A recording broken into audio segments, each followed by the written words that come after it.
Bonjour et bienvenue dans Regard sur l'actualité. Bonjour Patrick Le Yarrick. Bonjour. Alors, on commence avec l'actualité politique de la semaine. Lundi, Emmanuel Macron a nommé Édouard Philippe Premier ministre. Cet homme de droite a constitué un gouvernement qui respecte quelques équilibres de façade, mais dans lequel les ministères de l'économie, du budget et du travail sont confiés à des libéraux. Alors Patrick, que vous inspire cette inclinaison à droite d'un président qui a été élu grâce à une grande partie des électeurs de gauche ? Il ne tient effectivement pas compte de la diversité de celles et ceux qui ont voté pour lui et les conditions dans lesquelles ceci s'est fait. N'oublions pas qu'il n'a que 24% des voix au premier tour. Même chez ceux-là, il y en a qui l'avaient choisi parce qu'ils ne voulaient pas un duel Fillon-Le Pen. Mais maintenant, il a fait ce choix d'un Premier ministre ancré à droite et il donne la caisse du pays à des ministres de droite, puisque Bercy est tenu par des ministres de droite, l'un qui était le porte-parole de M. Sarkozy et l'autre qui a été également son ministre de l'Agriculture. Donc, avec des ministres de droite, on ne fera pas une politique progressiste. Ça, ce n'est pas possible. Et dans cette problématique auquel on aura à faire face aujourd'hui, c'est bien pour mettre en œuvre son programme qu'il a annoncé, qui est un programme de libéralisation plus grande de l'économie, modification nouvelle, régressive du code du travail, libéralisation des loyers, augmentation de la contribution sociale généralisée, modification de la fiscalité. Derrière l'apparat de la suppression de la taxe d'habitation, il y a un grand projet qui, au fond, vise à augmenter l'impôt de ceux qui ont le moins, alors qu'on va réduire, voire supprimer, pour le coup, l'impôt sur les grandes fortunes. Vraisemblablement, de nouvelles aides aux grandes entreprises sous couvert d'emploi. Autrement dit, on est en train d'inventer deux choses en même temps, c'est-à-dire un système qui copie la grande coalition à l'allemande, mais sous une autre forme, sous une forme nouvelle. Et cette grande coalition, elle est chargée de faire basculer notre pays dans un modèle économique qu'on n'a pas connu encore jusque-là, qu'on appelle en Allemagne l'ordolibéralisme. L'ordolibéralisme, c'est quoi? C'est du libéralisme, mais l'ordo consiste à utiliser l'État, non pas pour réguler, mais pour que l'État soit garant de la concurrence des uns contre les autres, des entreprises les unes contre les autres, les collectivités les unes contre les autres, les régions les unes contre les autres. Donc on est en train de basculer dans un autre modèle qui n'aura aucun effet positif pour les familles populaires, mais évidemment, vu les applaudissements de M. Gattaz, eux, ils y ont tout à gagner. Il faut réfléchir à cela. Et alors justement, vous parliez de la taxe d'habitation tout à l'heure. On note la disparition dans le nouveau gouvernement du ministère du Logement, alors que notre pays compte 14,6 millions de personnes touchées à des degrés divers par le mal-logement. Les associations redoutent de voir l'État se désengager au profit du marché immobilier, de la spéculation, avec toutes ces dérives comme l'accélération des expulsions ou la précarisation des locataires. Qu'est-ce que vous en pensez? Oui, d'une part, il y a ça. Ensuite, il va y avoir le non-encadrement des loyers. Et quand on regarde la ligne de fond de ce qui est aujourd'hui en préparation, c'est une orientation qui consiste à donner la question du logement au marché immobilier, ce qu'on appelle le marché immobilier, c'est-à-dire il considère que c'est la liberté tous azimuts qui peut-être permettrait, hypothétiquement, de résoudre ce problème du logement. Tout le monde sait très bien que donner le logement aux forces du marché, c'est se détourner d'un droit constitutionnel, car le logement est un droit constitutionnel. La société, l'État qui le représente dans sa globalité, doit faire respecter ce droit. Aujourd'hui, on est entré dans une marchandisation à outrance du logement et donc des difficultés supplémentaires en matière de précarité d'accès au logement, en matière d'expulsion parce qu'il y aura des possibilités supplémentaires pour les propriétaires. En vérité, la non-encadrement des loyers, donc ça va faire exploser le loyer. Donc les couches populaires vont être encore plus expulsées des centres-villes et auront de plus en plus de mal à se loger convenablement. Alors, toujours dans l'économie, l'un des symboles de l'économie selon Macron, ce sont les partenariats publics-privés. Transports, hôpitaux, autoroutes, de plus en plus, l'État et les collectivités locales délèguent la gestion de leurs infrastructures à des entreprises privées. Dernier exemple en date, la plage de la Baule, dont la gestion vient d'être accordée pour 12 ans à Veolia. Moyennant une redevance de 177 000 € par an, payée par l'État, la multinationale sera officiellement responsable à partir du printemps 2018 des boutiques de location de matériel, des restaurants et des équipements publics des plages. Les commerçants dont les établissements existants devront être détruits et remplacés par des structures démontables et standardisées pour un coût allant de 200 000 à 700 000 € dénoncent une privatisation de la plage. Alors quel regard portez-vous sur cette tentative de rentabilisation à outrance des espaces naturels? Oui, c'est une orientation qui vise à marchandiser tout ce qui existe. Déjà, par exemple, il y a des espaces publics dans les gares qui sont gérés par du privé. Ce n'est plus depuis bien longtemps la SNCF qui les gère. On a des espaces publics naturels qui sont gérés par le privé. On a la privatisation des autoroutes. On a l'orientation vers la privatisation du rail, des voies de chemin de fer, puisqu'on a un partenariat public-privé sur une ligne Paris-Bordeaux en construction. Qu'est-ce qu'il y a derrière ça en vérité? C'est qu'on est en train de nier le bien commun. On est en train de nier que des espaces naturels, des voies navigables, des voies de transport, des places publiques, des espaces deviennent la propriété d'une minorité pour être rentabilisés en permanence. Et dans le partenariat public-privé, en apparence ça peut être sympathique, la vérité c'est qu'au lieu que le commun, la collectivité, paye une infrastructure qui sera elle-même rémunérée par l'impôt local ou national, par des péréquations parfois, et par le service, comme nous payons comme acheteurs, comme consommateurs, comme on dit. Que va-t-il se passer demain? On va payer, dans le cadre d'un partenariat, on va toujours continuer à payer un impôt local et national pour rémunérer l'infrastructure, mais de surcroît, comme c'est le privé qui va s'octroyer la majeure partie de l'équipement, soit en location, soit en achat, ils vont emprunter, et donc on va payer une seconde fois sous forme de taux d'intérêt. Qui est le bénéficiaire, le seul bénéficiaire de cela? Au bout du bout, c'est le secteur bancaire, ce sont les fonds financiers qui sont responsables de cela. Donc derrière ceci, il y a la financiarisation à outrance de l'économie qui est à l'œuvre et qu'il faut évidemment empêcher. On a l'occasion, en disant encore son mot, lors des élections législatives. Oui, d'ailleurs, les fameux emprunts toxiques qui touchaient beaucoup les villes, c'est exactement cela. Pour une partie, c'est-à-dire on a inventé un système d'emprunt qui était progressif, c'est-à-dire on vous a fait un emprunt à 2%, mais au bout de quelques temps, vous en payez 10% de taux d'intérêt pour la même valeur de capital que vous avez pris. Et donc, c'est la rentabilisation à outrance d'un bien ou de l'argent que vous avez emprunté pour acquérir ce bien. On se rend maintenant dans la Creuse, à la Souterraine, où les salariés de l'équipementier automobile JMS Industrie occupent leur usine depuis plusieurs semaines. Ils font pression sur leurs deux principaux donneurs d'ordre, PSA et Renault, pour qu'ils s'engagent sur un volume de commandes suffisant pour maintenir leur activité.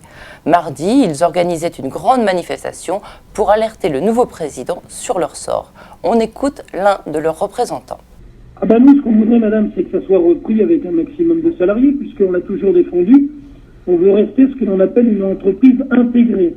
Une entreprise intégrée, c'est une boîte qui est capable de développer des produits de A à Z pour les constructeurs. Si on ne devient qu'une entreprise de frappe, une entreprise de frappe, ça ne rapporte pas grand-chose et que ça ne vit pas sur du long terme. Donc, bien sûr, la liquidation n'est pas écartée. Pour nous, c'est quelque chose que l'on met pas de côté, mais on se bat et on serre les coudes et on fait pression partout pour qu'il y ait une continuité de la poursuite d'observation. Après, on veut être repris, mais on veut être repris par un industriel et on veut pas être repris par un bandit ou un voyou ou des malhonnêtes comme on l'a depuis 2008. D'accord.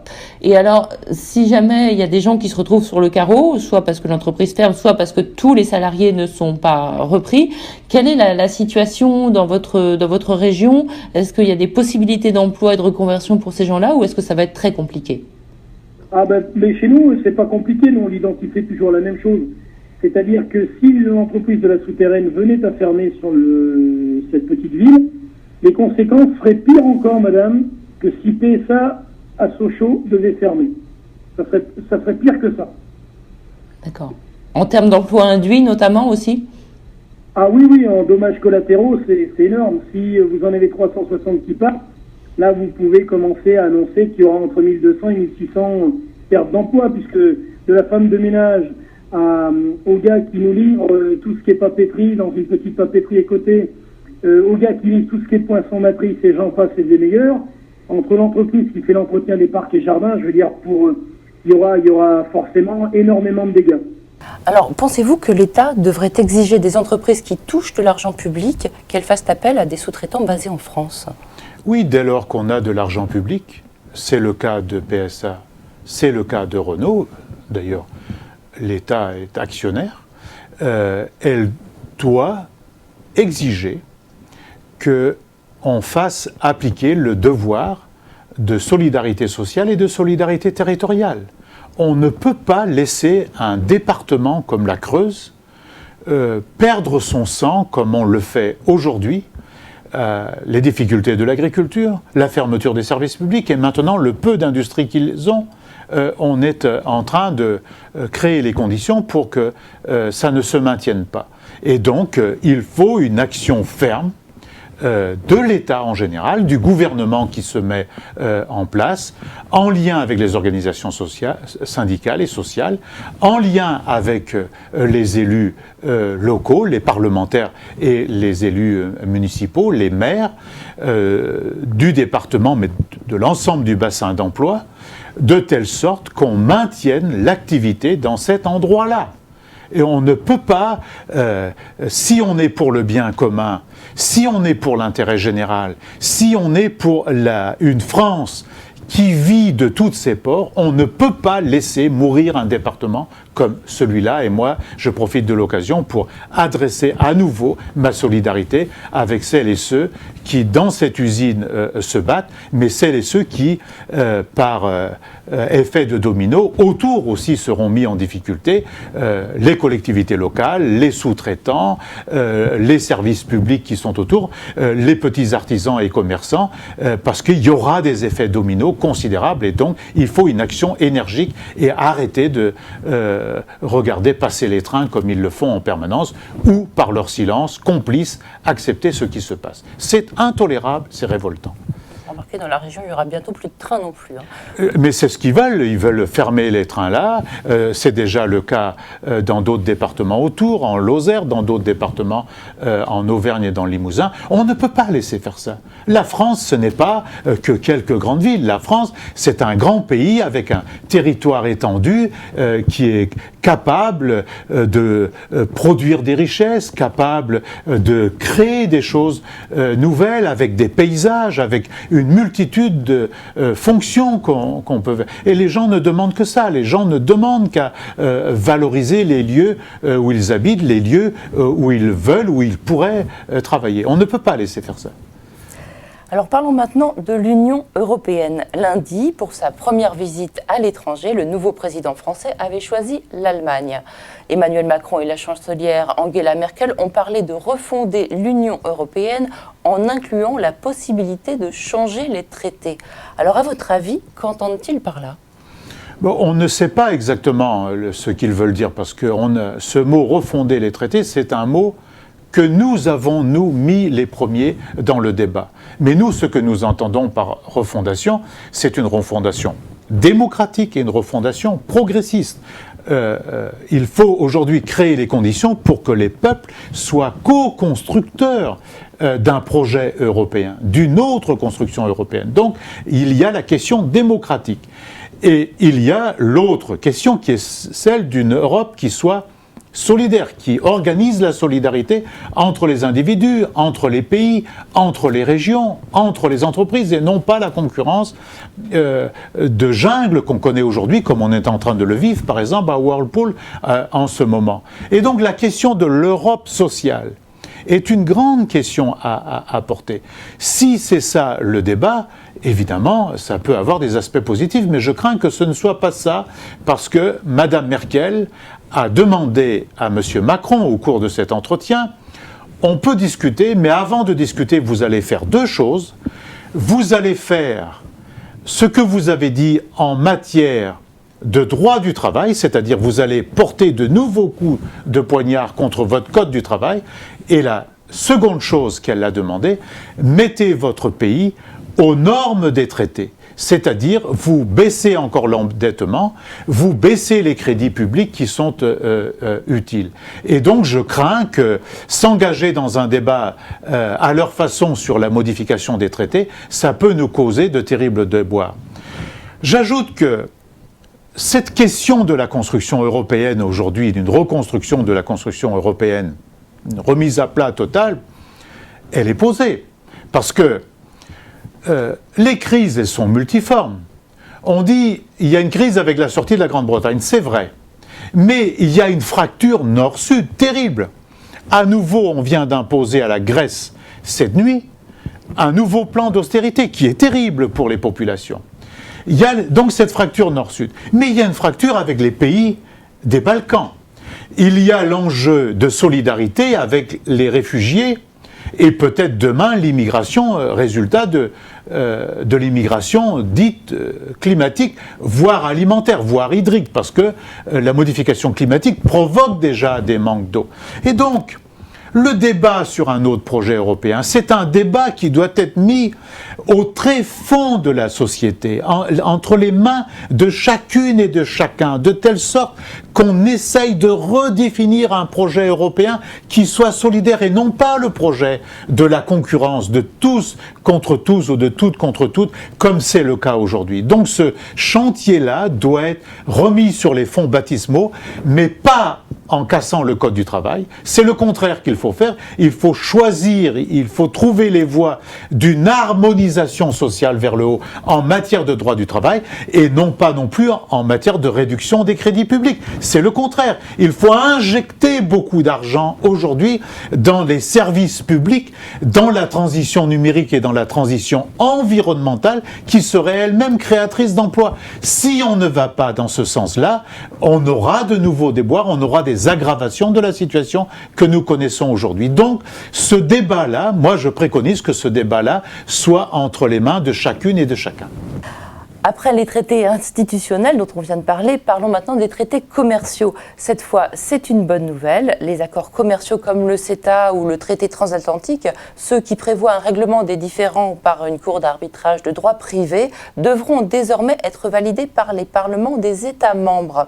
Alors, est-ce que vous considérez, Patrick, que cette décision qui renforce le pouvoir de contrôle des députés nationaux est une réelle avancée démocratique ?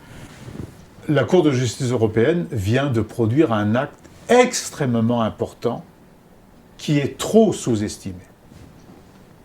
Que s'est-il passé ? Pour faire accepter le traité avec les États-Unis et le traité avec le Canada, l'ancien commissaire européen au commerce, M. Karel de Gucht, avait choisi de s'auto-saisir d'un traité considéré comme mineur, c'est-à-dire le traité de libre-échange avec Singapour, pour obtenir une jurisprudence selon laquelle les États et les parlements nationaux n'avaient pas à s'occuper des traités de libre-échange que signait l'Union européenne. Parce que dans le traité de Lisbonne, il est dit que le commerce entre l'Union européenne et d'autres pays, des pays tiers ou des blocs de pays, est une compétence européenne et non plus une compétence nationale. Seulement, la Cour de justice européenne vient de nous donner raison puisqu'elle dit « mais le traité avec Singapour n'est pas qu'un traité commercial, puisque vous traitez aussi sous couvert de commerce ou dans ce texte des normes environnementales, des normes sanitaires, des normes sociales. Autrement dit, vous traitez de l'ensemble des politiques et vous obligerez donc les États à modifier leur réglementation ou à accepter une réglementation qui viendra de l'extérieur. Et donc, que la Cour de justice ait dit ça est extrêmement important. D'autre part, elle met d'énormes réserves sur le fait qu'il y a un tribunal arbitral privé, c'est-à-dire ce fameux tribunal international fait avec une cour qui ne soit pas des magistrats issus de l'autorité publique ou des peuples, mais qui sont des magistrats bien souvent désignés par les sociétés nationales. D'ailleurs, les mêmes sont à la fois magistrats et avocats. Il dit, mais ça, vous ne pouvez pas faire cela. Parce que vous allez créer des jurisprudences tous azimuts et donc vous allez imposer de facto un droit aux États, un droit à des parlements nationaux qui n'auront donc plus de souveraineté politique, voire de souveraineté populaire.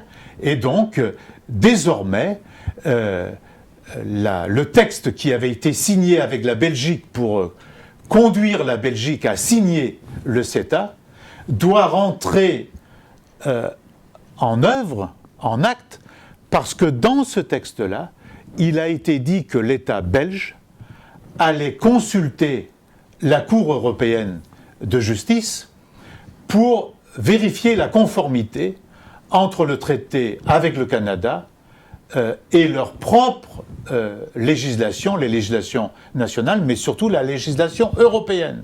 Ce qu'on nous a refusé, ce qu'une majorité de droite nous a refusé il y a quelques semaines au Parlement européen. Et donc le combat autour de ce texte, il doit maintenant reprendre de la vigueur et le président de la République et son gouvernement doivent tenir compte de cela.